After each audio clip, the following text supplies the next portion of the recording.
Tim and I met when we were 11 years old at summer camp in northern Michigan, and we have been making stuff for the fun of it ever since. And I mean, we've known Dan for 25 years now. We just found this guy on the street. So yeah. What's your name again? I can't remember that either. Okay. So, but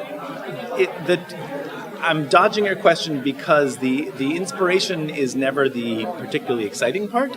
Like, I think everybody has crazy ideas, but trying to get them made is like, most people stop before they've gotten over all those hurdles. So the thing I think that makes those ideas feel unique is the process of making them.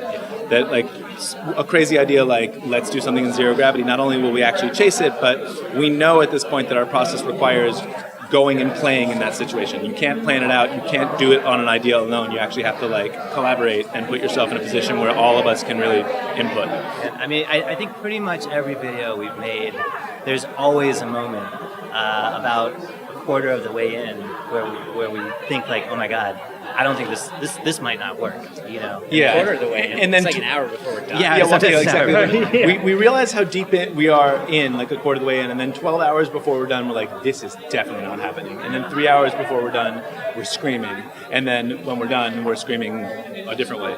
And we said, guys, we need to get to the Smithsonian. Yeah. Let's get on treadmills. Yeah. No, I think absolutely not. I mean, there was no...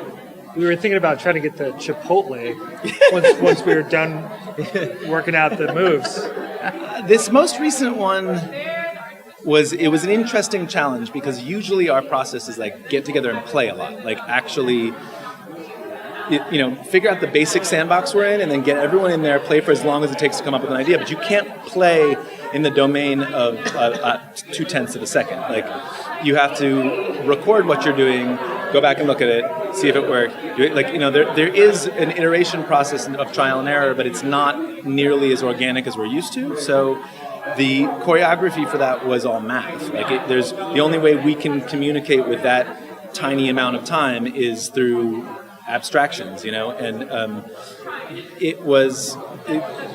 like, in terms of pushing things to the limit, it was more pushing ourselves to a limit, because, like, it was not difficult math in terms of the great scope of math, but it was difficult for us because we don't do a lot of math. Like, it was like trigonometry. It was like I had to relearn the word arctan, and that is not something I thought I would be doing in my 40s. So.